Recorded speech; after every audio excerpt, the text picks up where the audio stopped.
Joel. Chapter 3. For behold, in those days and in that time, when I shall bring again the captivity of Judah and Jerusalem, I will also gather all nations, and will bring them down into the valley of Jehoshaphat, and will plead with them there for my people and for my heritage Israel, whom they have scattered among the nations, and parted my land. And they have cast lots for my people, and have given a boy for an harlot, and sold a girl for wine, that they might drink. Yea, and what have ye to do with me, O Tyre and Zidon, and all the coasts of Palestine? Will ye render me a recompense? And if ye recompense me swiftly and speedily, will I return your recompense upon your own head, because ye have taken my silver and my gold, and have carried into your temples my goodly pleasant things. The children also of Judah and the children of Jerusalem have ye sold unto the Grecians, that ye might remove them far from their border. Behold, I will raise them out of the place whither ye have sold them, and will return your recompense upon your own head. And I will sell your sons and your daughters into the land of the children of Judah, and they shall sell them to the Sabaeans, to a people far off, for the Lord hath spoken it.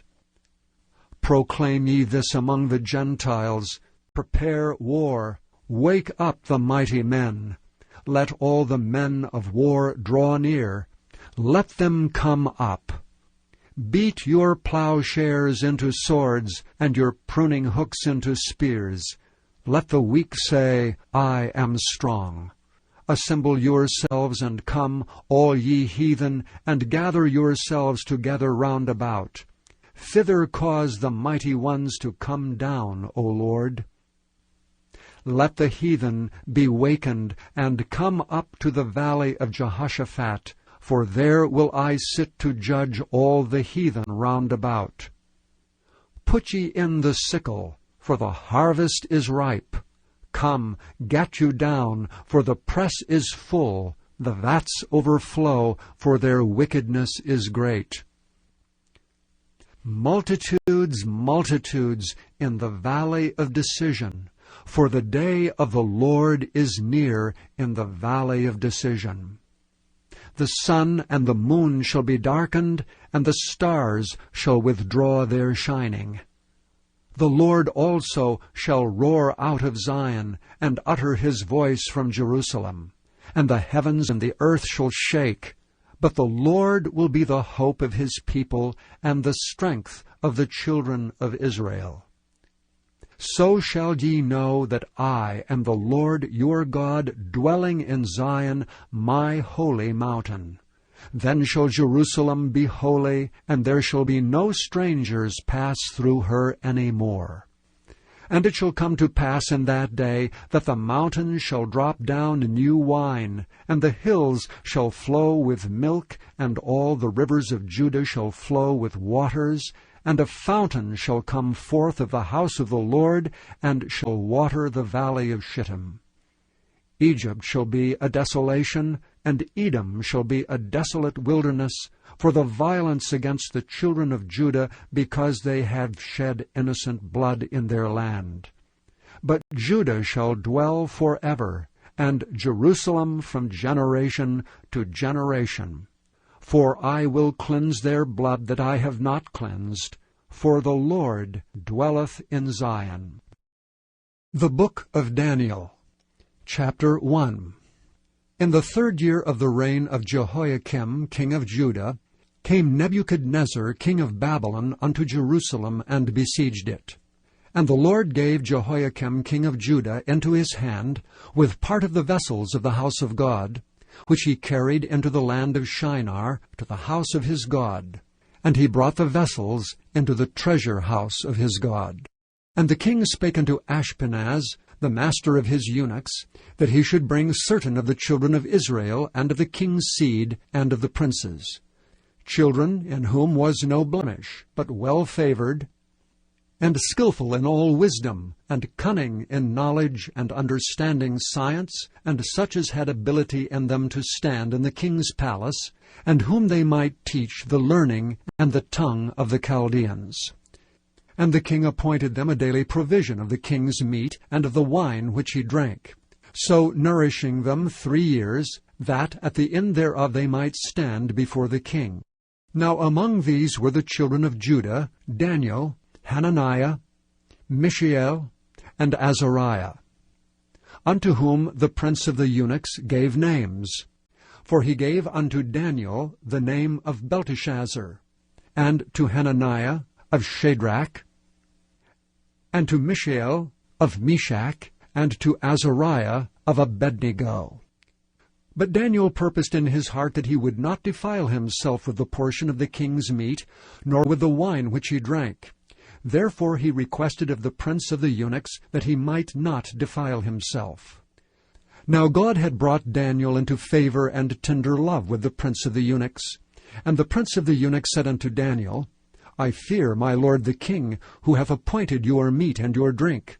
For why should he see your faces worse liking than the children which are of your sort? Then shall ye make me endanger my head to the king. Then said Daniel to Melzar, whom the prince of the eunuchs had set over Daniel, Hananiah, Mishael, and Azariah, Prove thy servants, I beseech thee, 10 days, and let them give us pulse to eat and water to drink. Then let our countenances be looked upon before thee, and the countenance of the children that eat of the portion of the king's meat. And as thou seest, deal with thy servants. So he consented to them in this matter, and proved them 10 days. And at the end of 10 days their countenances appeared fairer and fatter in flesh than all the children which did eat the portion of the king's meat. Thus Melzar took away the portion of their meat, and the wine that they should drink, and gave them pulse. As for these 4 children, God gave them knowledge and skill in all learning and wisdom, and Daniel had understanding in all visions and dreams. Now in the end of the days that the king had said he should bring them in, then the prince of the eunuchs brought them in before Nebuchadnezzar. And the king communed with them, and among them all was found none like Daniel, Hananiah, Mishael, and Azariah. Therefore stood they before the king. And in all matters of wisdom and understanding that the king inquired of them, he found them 10 times better than all the magicians and astrologers that were in all his realm. And Daniel continued even unto the 1st year of King Cyrus. Chapter 2. And in the 2nd year of the reign of Nebuchadnezzar, Nebuchadnezzar dreamed dreams, wherewith his spirit was troubled, and his sleep brake from him. Then the king commanded to call the magicians, and the astrologers, and the sorcerers, and the Chaldeans, for to show the king his dreams. So they came and stood before the king, and the king said unto them, I have dreamed a dream, and my spirit was troubled to know the dream. Then spake the Chaldeans to the king in Syriac, O king, live forever.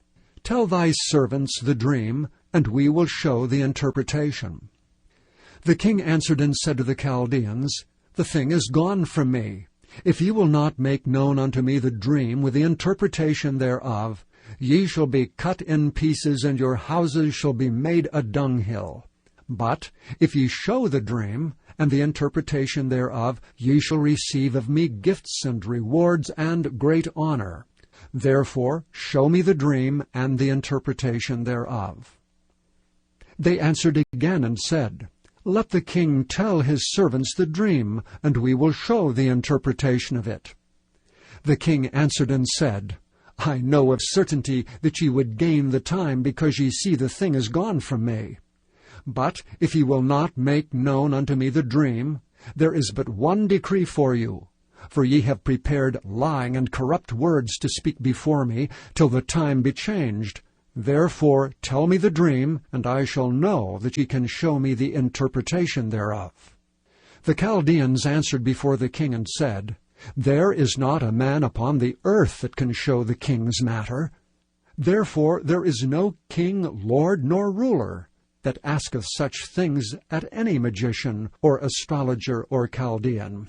And it is a rare thing that the king requireth, and there is none other that can show it before the king except the gods, whose dwelling is not with flesh. For this cause the king was angry and very furious, and commanded to destroy all the wise men of Babylon.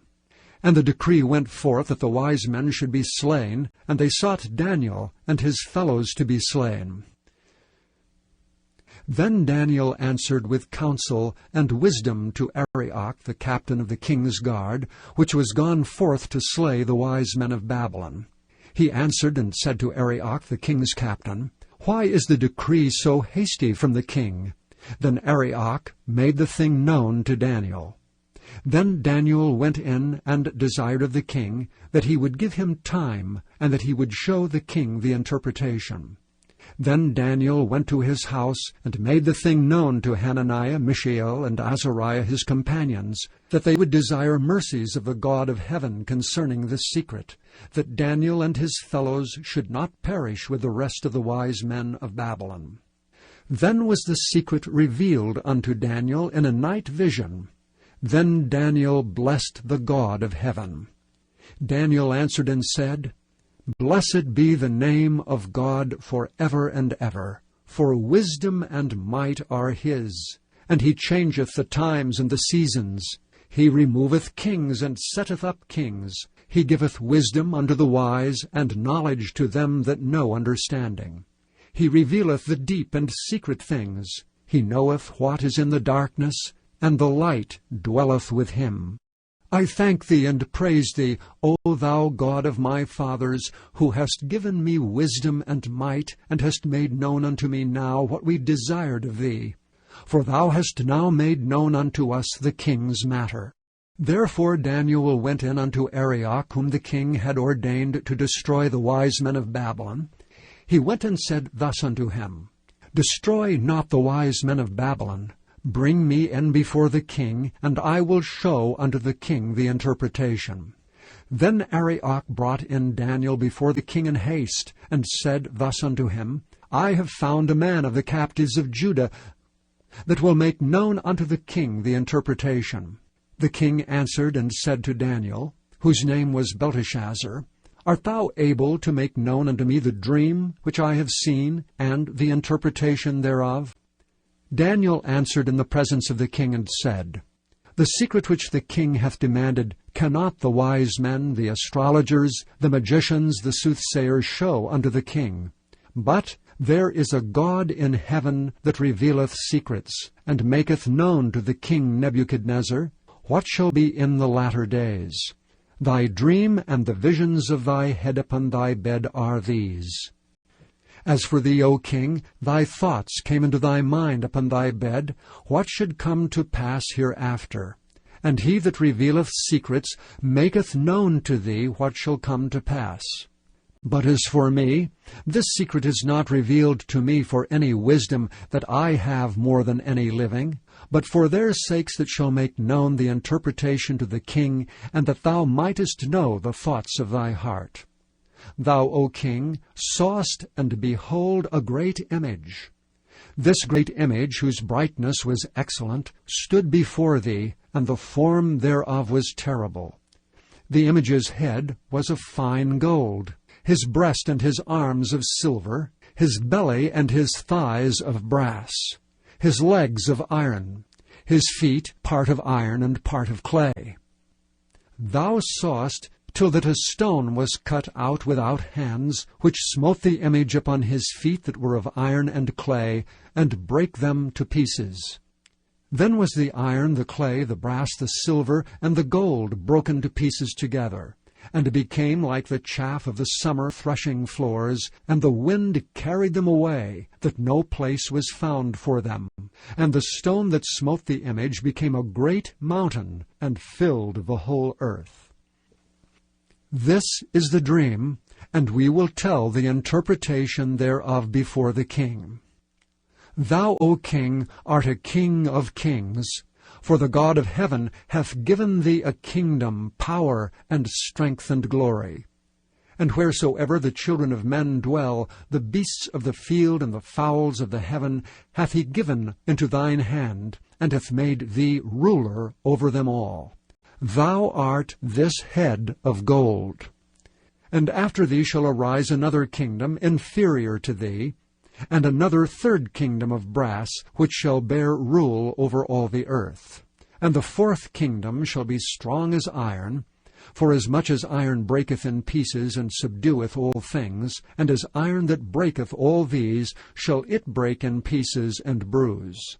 And whereas thou sawest the feet and toes, part of potter's clay and part of iron, the kingdom shall be divided. But there shall be in it of the strength of the iron, for as much as thou sawest the iron mixed with miry clay. And as the toes of the feet were part of iron and part of clay, so the kingdom shall be partly strong and partly broken. And whereas thou sawest iron mixed with miry clay, they shall mingle themselves with the seed of men, but they shall not cleave one to another, even as iron is not mixed with clay. And in the days of these kings shall the God of heaven set up a kingdom, which shall never be destroyed. And the kingdom shall not be left to other people, but it shall break in pieces and consume all these kingdoms, and it shall stand forever. Forasmuch as thou sawest that the stone was cut out of the mountain without hands, and that it brake in pieces the iron, the brass, the clay, the silver, and the gold, the great God hath made known to the king what shall come to pass hereafter, and the dream is certain, and the interpretation thereof sure. Then the king Nebuchadnezzar fell upon his face and worshipped Daniel, and commanded that they should offer an oblation and sweet odors unto him. The king answered unto Daniel and said, Of a truth it is that your God is a God of gods, and a Lord of kings, and a revealer of secrets, seeing thou couldest reveal this secret. Then the king made Daniel a great man, and gave him many great gifts, and made him ruler over the whole province of Babylon, and chief of the governors over all the wise men of Babylon. Then Daniel requested of the king, and he set Shadrach, Meshach, and Abednego over the affairs of the province of Babylon. But Daniel sat in the gate of the king.